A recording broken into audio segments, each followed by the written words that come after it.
Chapter 10, Lottie. I can't stand it. I can't stand it any longer. I'm going to be the first person who ever died from sexual frustration. I can remember long, unbearable waits as a child, waiting for pocket money, waiting for my birthday, waiting for Christmas, but I've never had a wait as nightmarish as this. It's been absolute torture. 5 hours, 4 hours, 3 hours to go, all through the plane journey and the car ride from the airport. I've been silently chanting, soon, soon, soon. It's the only way to keep sane. Ben keeps fondling my leg. He's staring straight ahead, breathing evenly. I can tell he's as pent up as I am. And now it's just minutes to go. The hotel is half a kilometer away, and the driver is turning off the main road. The closer we get, the less I can bear it. These last moments of delight are killing me. All I want is Ben.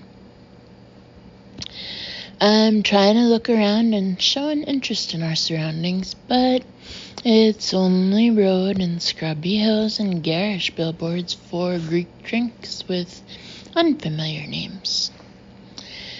The airport is on the other side of the island from the guest house we stayed at all those years ago. I probably never even came here, so I'm not having any reminiscences or recognizing anything.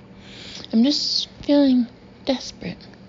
Soon, soon, soon, we'll be in our massive honeymoon suite bed, and our clothes will be lying on the floor, and we'll be facing each other, skin to skin, nothing to stop us, and finally, the Amba Hotel. The driver announces with a proud flourish and leaps out to open our doors. As I get out of the car, the warm Greek air seems to bathe my shoulders. I look around, taking in a huge white-pillared entrance, 4 marble lions, and a series of fountains crashing into an ornamental pond. Bougainvillea is falling in vivid pink cascades from balconies to the left and right. Candles are flickering in massive hurricane lanterns. I can hear the chirp of evening crickets as well as the distant strains of a string quartet. This place is spectacular. As we head up the shallow marble steps, I feel a sudden wave of euphoria. This is going to be perfect. The perfect honeymoon. I squeeze Ben's arm. Isn't this amazing? Stunning. He slides a hand around my waist and up under my top to my bra catch. Don't! This is a posh hotel. I jerk away, even though my whole body is longing for him to keep going. We have to wait. I can't wait. His darkened eyes meet mine. Nor can I swallow. I'm dying. I'm dying more. His fingers move down to the waistband of my skirt. Don't tell me you're wearing anything under that. Not a stitch, I murmur. Jesus. He makes a low, growling noise. Okay, we're going to get our room key, and we're going to lock the door, and Mr. and Mrs. Parr. A voice interrupts us, and I look up to see a short, dark man in a suit approaching us swiftly down the steps.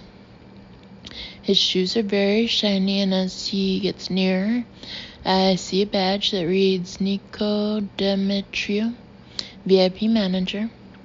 In one hand is a massive bouquet of flowers, which he proffers to me. Madame, welcome to the Amba Hotel. We are delighted to welcome you. You are on honeymoon, I understand. He is ushering us through the large glass doors into a massive domed lobby. It has a marble floor and a sunken pool in which are floating little candles. Low music is playing, and there's a wonderful musky scent in the air. Many congratulations. Please sit. He gestures to a long linen sofa. A glass of champagne for you both. A waiter has appeared from nowhere, bearing 2 glasses of champagne on a silver tray. I hesitate, then take one, glancing at Ben. That's very kind, Ben says, not moving toward the sofa. But we'd like to get to our suite as quickly as possible. Of course, Nico twinkles understandingly. Your luggage is being taken up. If you can simply fill in some details. He offers a leather-bound book to Ben along with a pen. Please sit, you will find it more comfortable. Reluctantly, Ben sinks into the sofa and starts scrawling at top speed. Meanwhile, Nico hands me a printed sheet headed, Welcome, Mr. and Mrs. Parr, followed by a list of facilities and experiences.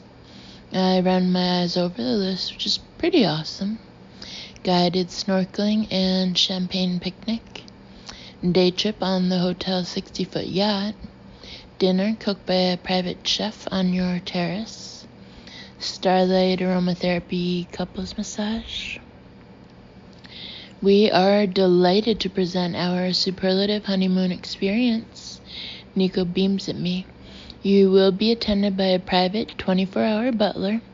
You will enjoy complimentary treatments within the private spa area in your suite. I personally will be at your service at all times. No request is too great or too small. Thanks, I can't help smiling back. He's so charming. Your honeymoon is a special, special time. I, Nico, will make it the experience of your lifetime. He clasps his hands together, never to be forgotten. Okay, done. Ben stamps a final full stop and hands the forms back. Can we get into our room? Where is it? I will escort you personally, exclaims Nico. Come this way, to your private penthouse lift. We have our own lift. I flash a look at Ben. I can tell that's given him ideas. Me too. As we stand in the lift, I'm trying to appear composed, but I can see Ben eyeing up my skirt. He's not going to hang about. We're going to take all of 30 seconds, then we'll have to do it again. And then maybe have dinner, and then really slowly start all over again. And here we are. The lift doors ping open, and Nico leads us cheerfully into a lobby with marble floor and dark wood paneled walls. The Oyster Suite. It was recently voted top honeymoon suite by Condé Nast Traveler. After you. Wow, I breathe as he swings open the door. Fliss was right. This is incredible. The whole place is designed like a grotto, with Greek pillars and low daybeds and statues of Greek gods on pedestals. The only immediate downside is that the TV is blaring out Teletubbies. I've loathed Teletubbies ever since I had to watch about 20 episodes while babysitting Noah. Who on earth put that on? Can we turn that off, please, I say. Of course, madam. Let me first show you the amenities.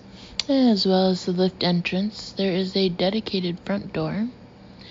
Nico strides briskly through the marble-floored rooms. Here we have the bathroom with walk-in rain shower. Here's your private spa room, kitchen with staff entrance, small library, sitting room with cinema screen.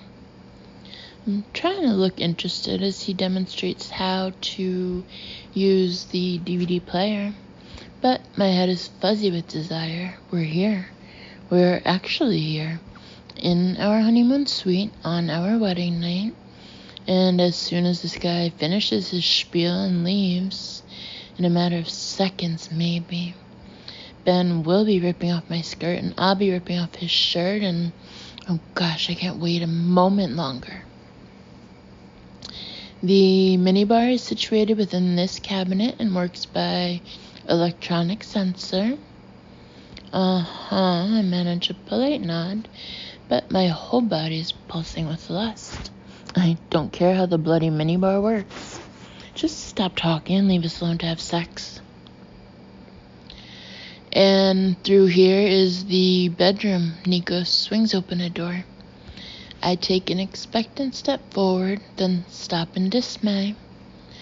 What? I hear Ben exclaim beside me. The room is large and grand, with a domed glass ceiling, and under the dome are 2 single beds. I'm so wrong-footed I can barely get a word out. I can barely get out a word. Beds, I turn to Ben and point. The beds. Yes, these are the beds, madam. Nico gestures at the singles with a proud beam. This is the bedroom. I know those are beds. I'm gulping for air, but why are they singles? On the website, it shows a super king bed. Ben takes over. I saw a picture of it. Where's that gone? Nico looks baffled at the question. We offer many different sleeping options for the suite. The previous occupants of the suite must have ordered 2 beds such as you see. They are 2 very fine beds. He slaps one, finest quality. Is this not satisfactory? No, it's not bloody satisfactory, snaps Ben. We need a double bed, 1 bed, super king, best you've got. Nico pulls a regretful face. 1,000 apologies, sir. I am desolated. Since this was not ordered in advance, we shouldn't have to order in advance. It's our honeymoon. This is the honeymoon suite. Ben's breathing hard. What kind of honeymoon suite has 2 single beds in it? Please, sir, do not alarm yourself, says Nico soothingly. I understand. I will order a double bed immediately. He takes out his phone and launches into a stream of Greek. At last he switches off and beams again. The matter is in hand. Again, my apologies. While we are sorting out this problem, may I offer you a complimentary cocktail downstairs at the bar? I quell a snappy reply. I don't want a cocktail at the bar. I want my wedding night now. Well, how long is it going to take? Ben scowls. This is ridiculous. Sir, we will complete the substitution as quickly as possible. The removers will be with us as soon as... there's a knocking sound at the door, and Nico brightens. Here we are. 6 guys in white overalls troop into the room, and Nico addresses them in Greek. One guy lifts up the end of a bed and looks at it doubtfully. He says something in Greek to another guy who shrugs and shakes his head. What? Says Ben in agitated tones, looking from one to the other. What's the problem? No problem, says Nico reassuringly. Perhaps I could recommend that you take a seat in your sitting room while we address this small matter. He ushers us out, and we find ourselves in the sitting room. The TV is still playing Teletubbies at full volume. I jab at it with the remote, but it doesn't switch off. Nor does the volume control work. Is the remote out of juice? Please, I say shortly, I can't stand this. Could you turn it off? And it's cold in here, adds Ben. How do we adjust the air conditioning? It is pretty freezing in here, I'd already noticed. I will summon your butler, says Nico with a beam. He will attend to you. He disappears out the door, and I look at Ben in disbelief. We should have been having sex by now.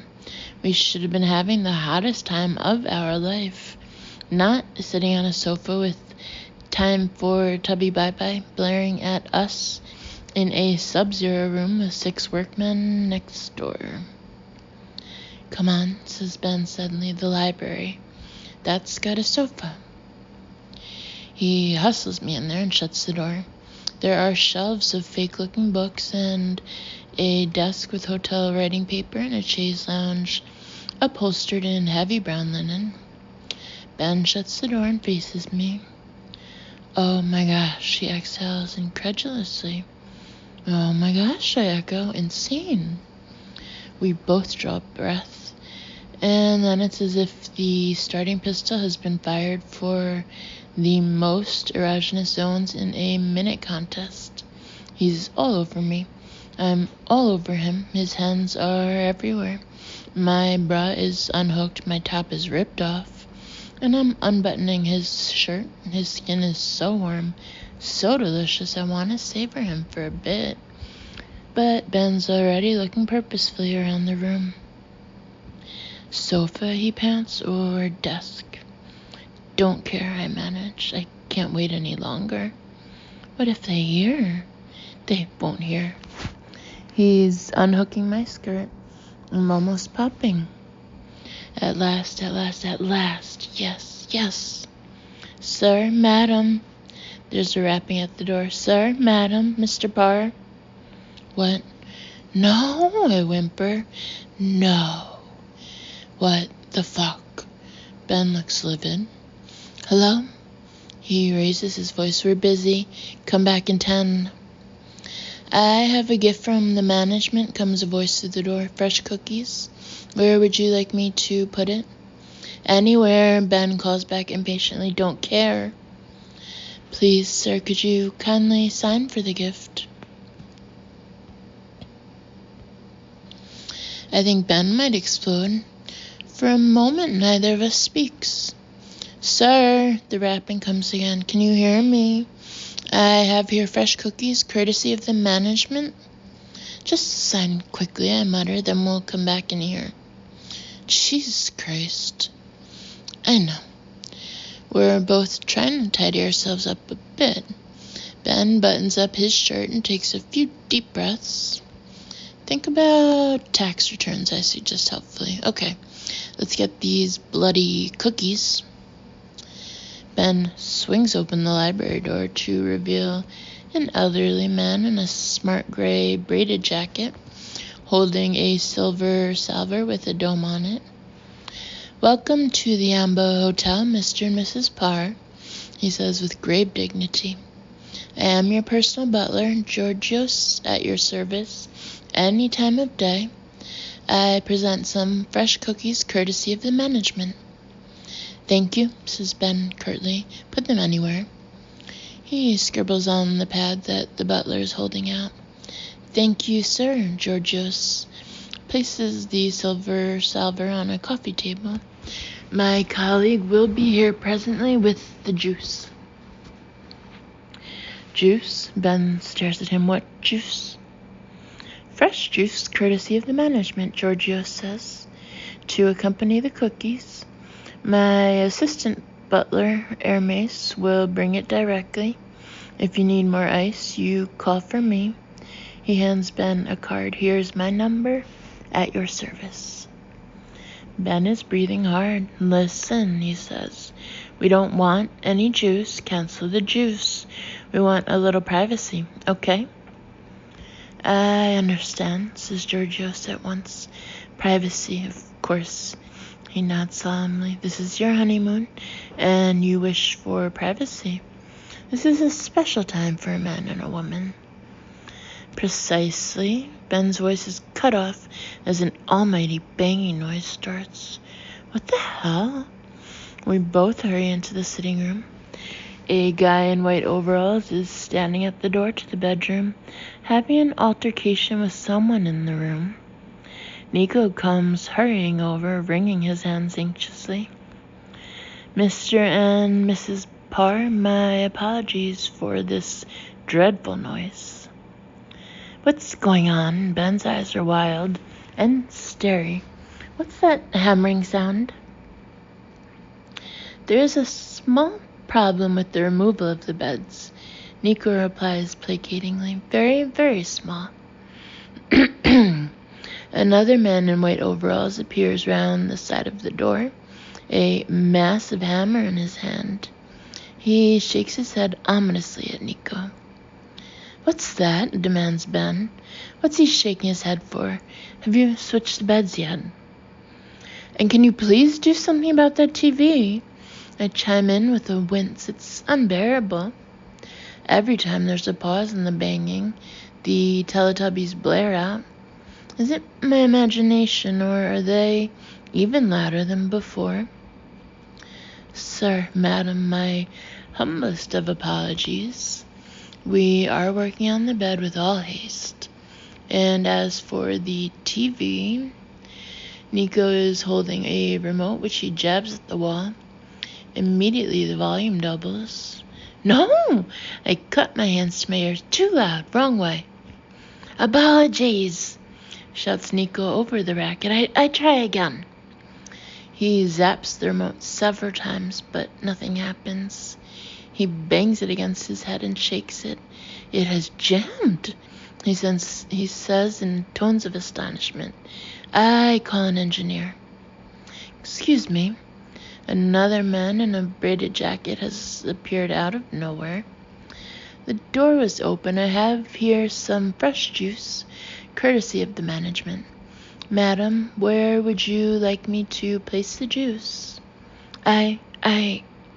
I'm almost gibbering. I want to scream. I want to erupt. This is supposed to be our wedding night. Our wedding night. And we're standing in a hotel suite, surrounded by hammering workmen, butlers with salvers, and the noise of Teletubbies drilling into my brain. Madam, says Nico gently, I am mortified that we are inconveniencing you. Please, may I offer you again a complimentary cocktail in the bar?